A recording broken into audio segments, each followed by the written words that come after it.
Haló, tady Marie, sociální pracovnice. Dobrý čas do světa uvnitř i venku. Dobrý čas někam mezi tyto dva světy. Logos je hlavní nástroj pro naplnění profese sociálního pracovníka. Může v překladu znamenat mnohé, například řeč, slovo, příběh, rozum, ale i smysl. To vše se snoubí v rozhovorech smysluplných, tekoucích z duše do srdce a zpět.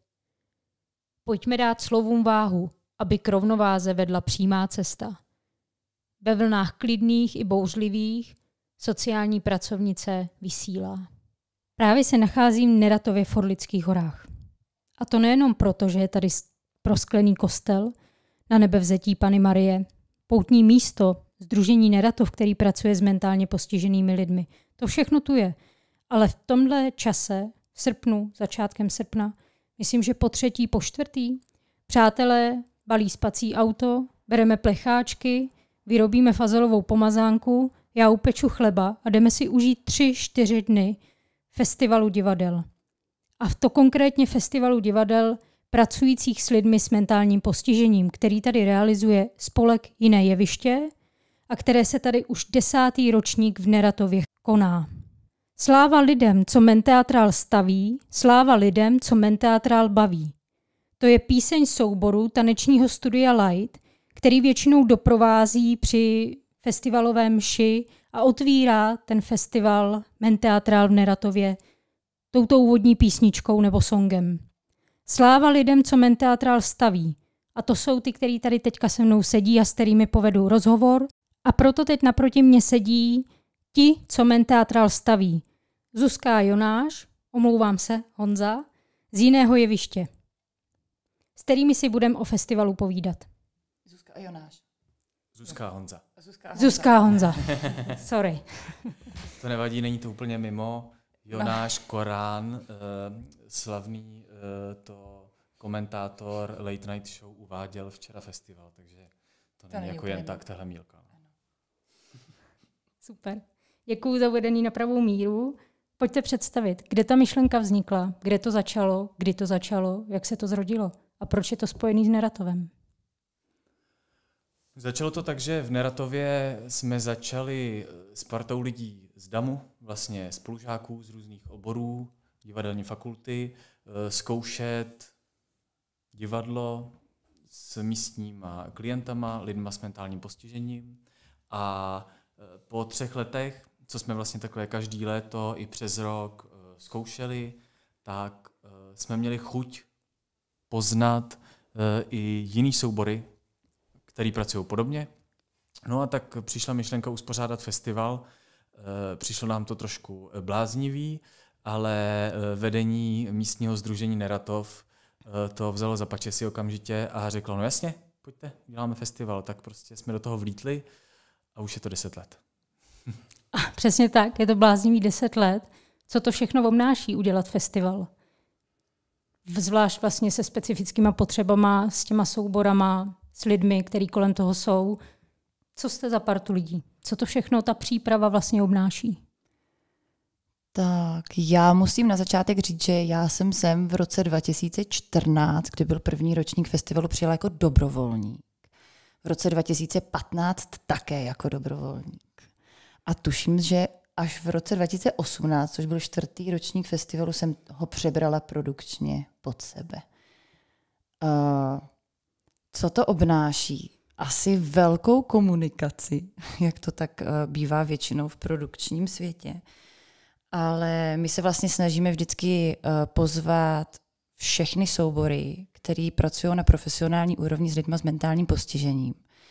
A profesionální úroveň znamená to, že ti lidé, kteří s nimi pracují, jsou většinou vystudovaní profesionálové divadelní, ať jsou to režiséři, dramaterapeuti, nebo muzikanti, scénografové a tak. A přes ten rok ta práce je taková pozvolnější, kdy vlastně se snažíme jenom dát dohromady ten program, pozvat všechny soubory s nějakými novými inscenacemi, které by se mohly přivést a ukázat vlastně divákům vždycky tu jejich novou tvorbu. a zároveň se snažíme každoročně vlastně vytvářet prostor pro nějaké jako sdílení zkušeností a pro sdílení vlastně té tvorby pro ty soubory samotný. Letos je to 2. ročník, co je festival 4denní. Vždycky býval jenom 3denní od pátku do neděle. Ale vlastně před těmi 3 lety nás soubory poprosili, nebo vznikl takový impuls, že by bylo prima, kdyby ten soubor byl, ten festival byl o den delší, aby vlastně ten čtvrtek a pátek dopoledne, než přijede ta veřejnost, aby vlastně byl ten prostor, abychom jim poskytli tu vlastně jako to místo a ten čas pro to, aby se ty soubory, jak ti vedoucí, tak hlavně i ti herci mezi sebou potkali, protože pak ten festival samotný, jak má nabitý program, tak je to velký fičák. Zuzko, my tak začínáme s kamarády tak 3 neděle nebo v polovině července evidovat a už jsme takový jako natěšený, když jsou první zmínky, že začínáte připravovat a vychází program a už jsou první střípky, co se tady děje. Od kdy teda jste v Neratově? Od kdy tu trávíte čas? Jak dlouho trvá příprava festivalu? Příprava festivalu jako taková je celoroční práce, ale my sem přijíždíme vlastně každoročně necelých 14 dní před festivalem. A těch 14 dní vlastně vzniká pro jiné jeviště jako taková laboratoř, hlavně tady pro herce a režiséři, kteří jsou tady jako tým jiného jeviště, kde se vlastně každý den odpoledne zkouší s místními klienty a říkáme tomu taková laboratoř, protože je to opravdu velmi intenzivní zkoušení, které vždycky po 12 dnech vyvrcholí premiéru jiného jeviště přímo na tom festivale. A my jsme vlastně tady takhle, ano, těch 12 dní před festivalem, kdy to chystáme a jsme tady vždycky na celých 16 dní. Pak ještě likvidace festivalu a tak. Ale je to našich každoročních 16 dní v Neratově v Orlických horách. Takže je taková dovolená pro vás všechny. Ano, vlastně. Co všechno je obsahem tady těch stanovišť, nebo co tady teda návštěvník může navštívit? Protože máme zkušenost, že se tady pohybujeme po různých místech, odehrává se to tady vlastně v celé vesnici Neratov. A teďka, jestli řeknete teda ty stanoviště, co může návštěvník navštívit a jak se tady dá pohybovat a trávit čas? No, taková velká devíza a i jako specifičnost toho, že ten festival je právě tady v Neratově, je to, že Neratov je fakt jako malá vesnička. Nebo to centrum té vesnice je prostě malinký. A i díky tomu je možný ten festival mít na různých místech, ale přitom sobě pořád blízko. Takovým centrem festivalu se před pár lety stal kulturní nebo dům u proroka, společenský dům u proroka, který má fakt velký společenský sál, který se na festival promění v profesionálně vybavené divadlo.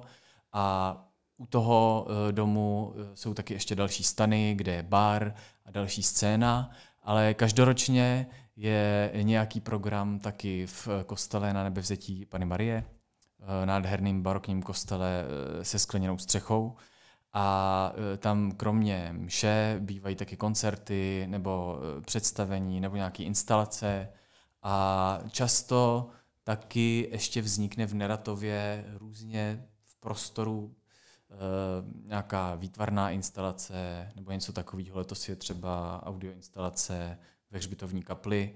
A vlastně možná dřív ten festival tu vesnici okupoval tak jako trochu víc, ale i vzhledem k tomu, že Neratov se stává čím dál tím víc navštěvovanějším, jako turisticky navštěvovanějším místem, tak je pro nás vlastně skvělý to, že teď máme zázemí jako koncentrovaný pro inscenace tichý, pod střechou, v tom společenském domě a můžeme vlastně kromě rozžití celého Neratova se fakt soustředit na tu divadelní práci. Honzo, vy se asi na to můžete pohlídnout vlastně zpátky od té historie, protože jsem pochopila, že jste u toho byl u začátku toho vzniku. Jaký byl Menteatrál ten festival na začátku, přesně s tím, jak rostla ta vesnice a jaký je teď? Jak to vnímáte, jakou to má atmosféru, co se muselo změnit a co se právě přizpůsobilo? A jeden z těch aspektů jste teďka zmínil, že je Neratov třeba více navštěvovaný a že přizpůsobujete i návštěvníkům ty prostory. Tak co na začátku třeba bylo, teď není, nebo obráceně? Tak velký rozdíl určitě je to, že na začátku nebyl ten společenský dům a museli jsme vlastně stavět ty divadelní scény úplně od nuly. Takže se tady stavělo 3x divadlo, 2x ze slaměných balíků, zastřešený, jednou obrovská dřevěná konstrukce. A ty první roky byly vlastně hodně o tom, sem dostat lidi, sem dostat diváky. Takže jsme vlastně hodně šlapali do toho, aby ten program byl i, řekněme, krom těch jako divadel samotných, tak aby byl jako lákavý třeba pro lidi tady z regionu a snažili jsme se dělat velký halo i těma stavbama jako těch divadel, vlastně tak, aby jsme sem fakt natahli lidi, který by mohli vidět tenhle druh divadla, který vlastně třeba nikdy jinde nezažili nebo neviděli. Ale jako postupem let se stalo to, že na ten festival začali jezdit lidi, který opravdu prostě zajímá tady ta tvorba a jezdí sem za tou tvorbou samotnou. A my, což je skvělý, už vlastně nemusíme jako dělat takový velký jako halo kolem té tvorby, protože jde o to jako prezentovat fakt tvorbu těch souborů a lidi jezdí prostě zatím. No. Tak to je možná taková jako největší změna a jako vnitřně v tom jako našem přístupu je vlastně v tom, že my teď dáváme hodně akcent jako na obsah toho festivalu a na to, aby soubory měly prostě co nejlepší podmínky, aby ty workshopy byly prostě dobrý, aby to dávalo smysl a můžeme se vlastně soustředit o něco víc na ten obsah a jít trochu víc do hloubky než dřív, no, si myslím. Slyším v tom, že vlastně teď jste spokojený s tím smyslem, který jakoby ten festival nese, že tohle byla ta hlavní myšlenka, zaměřovat se na ten obsah, na tu kvalitu, přilákat vlastně ty lidi společně sdílející tu myšlenku, tak, abyste se vzájemně obohatili. Protože to je vidět na tom festivalu. Ano, ano. To byla vlastně základní myšlenka a věřím, že ty první ročníky, které jsem ještě já neměla úplně produkčně na starost, tak přesně tak, jak Honzík říkal, že se hodně řešila ta atraktivnost toho festivalu pro jako širokou veřejnost. Ale teď jde vidět a i my poznáváme známé tváře každým rokem, který sem jezdí pravidelně. A myslím návštěvníky z té veřejnosti.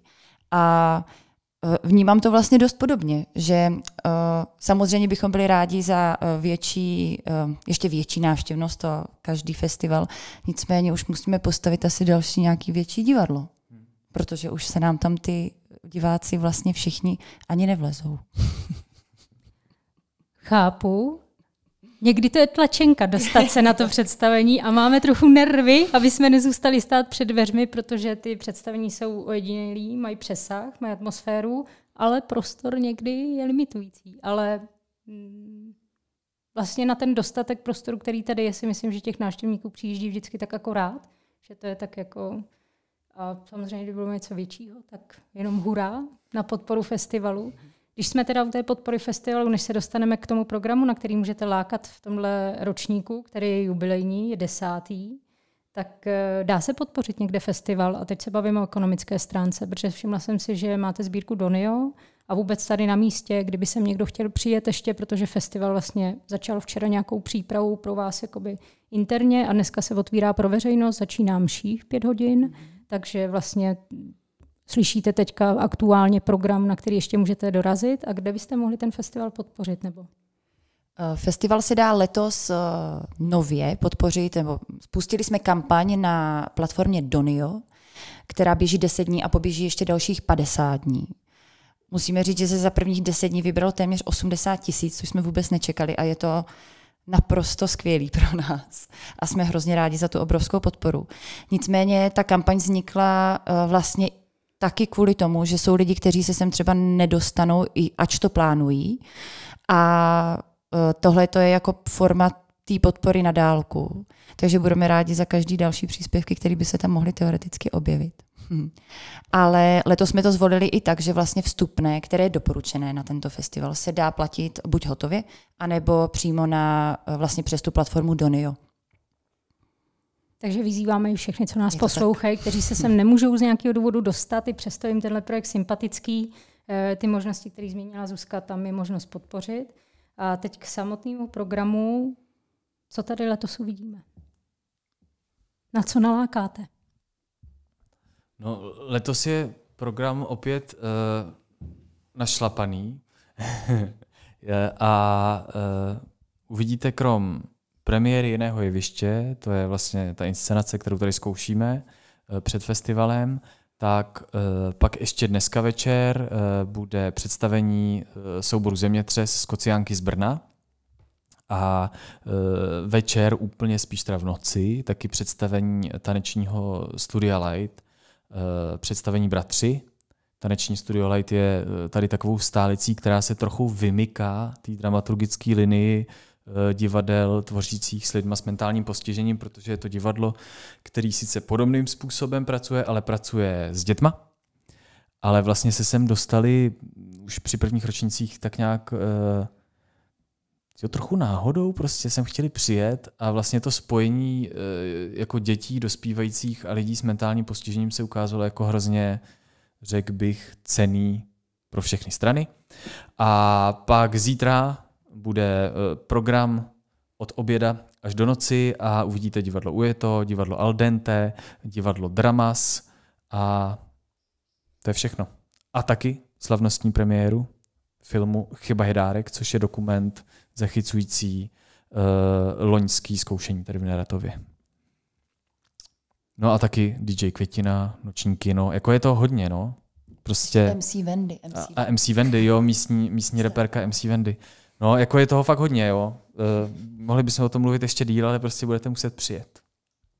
Super. Ještě jsem se chtěla zeptat, jak jsou místní vlastně lidi, kteří tady žijou. Je tady Sdružení Neratov, leží tady lidé, pomáhá tady organizace v rámci sociálních služeb lidem s mentálním postižením a s jinýma druhými handicapama. Jak jsou zapojení vlastně do té akce? Sdružení Neratov je, dalo by se říct, spolupořadatelem festivalu. A musíme říct, že máme obrovskou radost, protože Sdružení Neratov nás v tom strašně podporuje. A vždycky máme po festivale takovou evaluaci, kde vlastně i lidé, i asistenti, kteří vlastně pracují přímo s klienty, s našimi herci, tak vlastně zmiňují, že vždycky zkoušení divadla a celý festival je pro ně jako velkým impulzem v životě. Jako, vždy se na to hrozně těší a myslím, že je to jako svým způsobem hodně obohacuje a že je to takový jako seberozvoj prostě těch klientů tady. Protože, jak Honzík zmiňoval, tak je tady v Neratově velmi malá vesnice, jsou tady hodně omezené možnosti, asi je nějakých jako impulzů zvnějška. Tak si myslím, že tohle je jeden z těch fajn 2 týdnů určitě. Nebo jako 2 fajn týdny, kdy se ten Neratov celý hrozně promění vlastně. Za návštěvníka musím říct, že tady ten čas se zastaví tím způsobem, že tady není signál na spoustu místech, což je fajn, že se tady můžete zastavit a odpojit trochu od toho světa, opravdu tady vnímat ten festival, jak tady žije jako taková velká rodina, do které se na chvíli prostě můžete připojit. Chodit tady s plecháčkem, ještě jsme nezmínili kafé terapii, protože tam vlastně se můžete občerstvit, posedět a zažít taky fajn chvíle, když budete čekat na představení nebo na program, který bude následovat. Taky musím zmínit, že skoro 3., 4. ročník, co tu jsem, tak v těchto dnech prší, takže se tu potýkáte i s deštěm, jak je to pro vás technicky náročný. A pro soubory, protože vlastně přece jenom někteří mají vozíky, omezení a to vlastně zorganizovat, kolik je tu dobrovolníků a kolik vás teda je v zákulisí. No, to bych chtěl mít spočítaný teď. Je nás dost, ale kdybych to vzal ještě od začátku v té otázce, možná to počasí je tohle, že bych mohl říct. No jasně, tak je to prostě horská vesnice, no, jsme fakt v horách, takže tady fouká, prší, jsou prostě drsné bouřky, ale tím, že teď ten dům u proroka, tak je to jako o mnoho snazší, protože je to aspoň jedna vnitřní scéna. A vlastně letos třeba už to vyšlo, takže všechny ty divadelní představení jsou vlastně vevnitř v divadle. Takže samotný průběh těch představení jako počasí nějak zásadně nenaruší. Zároveň venku jsou jako veliký stany a tak, aby bylo dobře kam se schovat. Vlastně veškerý i doprovodný program, aby byl krytej. Jako už se nespoléháme na to, což některé roky jsme se spoléhali na to, že teda to počasí klapne, protože prostě už nás hory vyškolili fakt hodněkrát. A je třeba prostě na to dávat pozor ve všech jako složkách, hlavně těch technických. No. To je velká výzva zase tady pro náš technický tým, který je hlavně Sebastian a Šimon, prostě naši technici. A samozřejmě to neovlivníme, snažíme se s tím nějak jako vyrovnat a když tak ty lidi zahřát prostě dobrým slovem a grogem. A kolik je nás tady, tak no to řekni možná ty. Já bych si vymýšlel. No, já to spíš asi budu jmenovat a tím to budu počítat, ale... To zapomeneš, lidi, to je blbý. To je hrozný. Ne, já myslím, že je tady jeden ředitel festivalu, Honza. Já jako hlavní produkční. Já k sobě mám další 2 produkční, takže to už nás je 4. Domlouváte se vysílačkama? Domlouváme se vysílačkama, protože tady není signál a samozřejmě vysílačky jsou nejrychlejší způsob komunikace. Jsou tady 2 technici, 2 až 3 občas. Pak tady máme divadelní tým, který tak to už je nás 14, pak tady máme holky na infostánku, ty jsou 16. Další dobrovolníky, což jsou většinou třeba 4 lidi, většinou z tanečního studia Light, děkujeme tímto tanečnímu studiu Light. A tak 25, dejme tomu, tak ten 25. Tým je tak 25, ano. Ale no, ano, je to tak 25. A když řekneme technicky, tak když se sem přijede do Neratova, kam by ten účastník měl, podle čeho vás vyhledá, jak se tady může orientovat a koho má najít, kde může zaplatit, odkud začít v Neratově? Když se přijede do Neratova ze směru ze Žamberka, respektive z Bartošovic v Orlických horách, naštěstí Neratov, jak už bylo několikrát zmíněno, je opravdu malá vesnice. Jede se po hlavní silnici až ke společenskému domu u Proroka a je nutno, nebo je dobré hledat velké písmeno M jako Menteatrál se šipkami. Letos jsme se dali tedy na, co se týče orientace, na tom ještě více záležet než ostatní roky, protože se nám většinou stalo, že lidi třeba šli vlastně na druhou stranu Neratova, kde byl před lety ten festival. Takže po hlavní silnici doprava a tam potom dolů vlastně k pivovaru. A hledat písmeno M. A nebo případně celý nápis Menteatrál, který tady stavíte. Dřívo pamatuju, že býval pod kostelem na kopci a teď je trochu schovaný dole u zahradnictví, ale je tam, už jsem ho viděla. Je tam. Má stejnou podobu jako loni? Ano, je to tak. Nápis Menteatrál, to byl takový projekt, podle mě vznikl třeba před 5-6 lety, kdy jsme to chtěli udělat jako fotomísto, označení hashtag Menteatrál na sociální sítě. A bylo to pravda pod kostelem v sadu, nebo jako v kopci, ale bylo to hrozně špatně přístupný pro například lidi na invalidním vozíčku. Tak proto jsme to vlastně už loni přesunuli přímo do areálu, přímo k zahradnictví, kam je možno dojet daleko snáš. Jezděte do Hollywoodu, přijeďte do Neratova na Menteatrál. Tady je taky nápis. A ještě u toho bývá nějaká socha, nebo vlastně nějaká plastika, která bývá jako netradiční. Tu jsem ještě letos neviděla. Je to pravda. Součástí festivalu? Chceš říct ty? A jakou má historii případně, nebo proč tam stojí? Protože já vlastně loni nevím, co to znamenalo. Respektive, zkuste říct. No, je to tak. Něco tady jako občas stává. A to jsou takový trochu živelné věci, které vznikají, řekněme, z té komunity lidí, kteří jsou kolem nás. A jelikož jsou v ní často umělci, i třeba výtvarníci nebo architekti, tak zrovna třeba ta velká jako socha instalace byla od architekta Michala Mihalčíka a byl to tanec svatého, a teď abych to nepokazil, Šebestiána.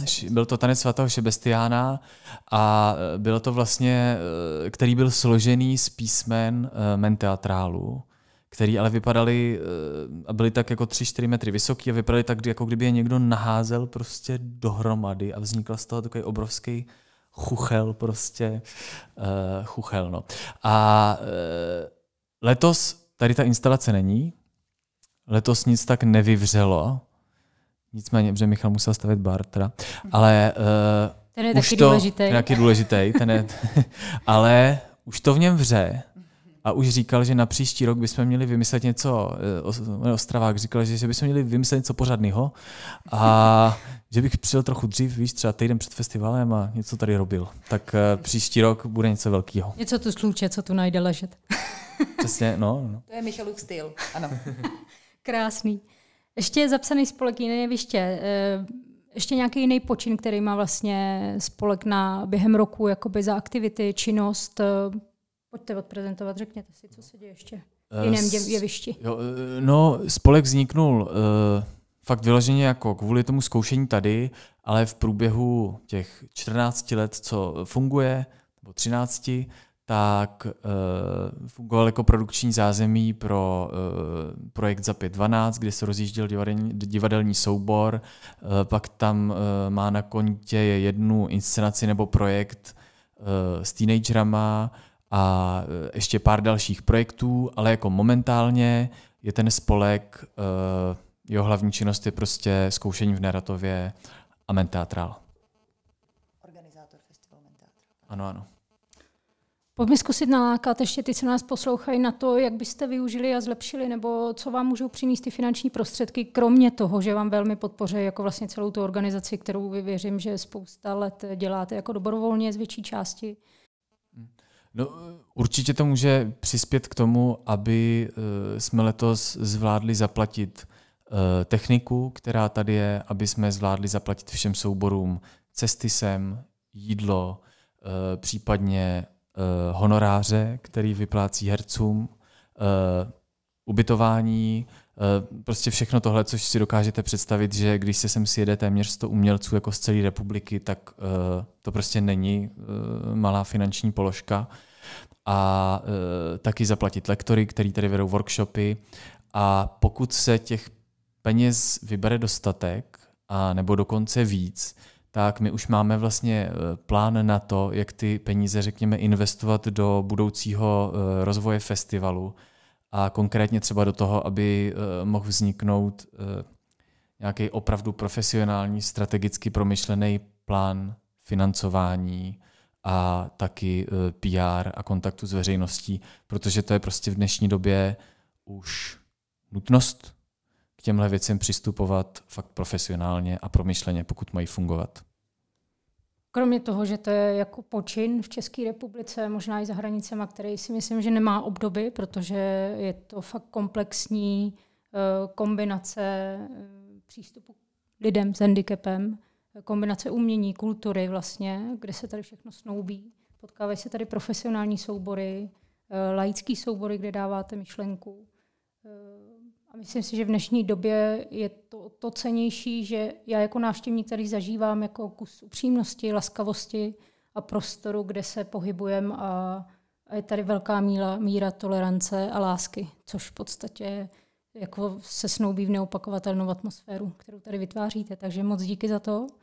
Honzo, chcete ještě něco dodat festivalu, za festival, za vás, pro toho, kdo nás poslouchá? Přijeďte a jestli to nestihnete letos, tak určitě přijedete příští rok. No. Tak se těšíme. A když nepřijedete, tak aspoň podpořte Menteatral v Neratovicích. Neratově v Orlických horách. Přesně tak. Přesně tak. Neratovice jsou ještě jinde. Pak je ještě jeden Neratov, a tam nejezděte, to je u Pardubic, prosím vás. Neratov v Orlických horách. Tak. A když tak facebooková stránka Menteatral, Instagram Menteatral. Tam všude se můžete o Menteatralu spoustu dozvědět. Ano, je to tak. Díky za rozhovor. Taky děkujeme.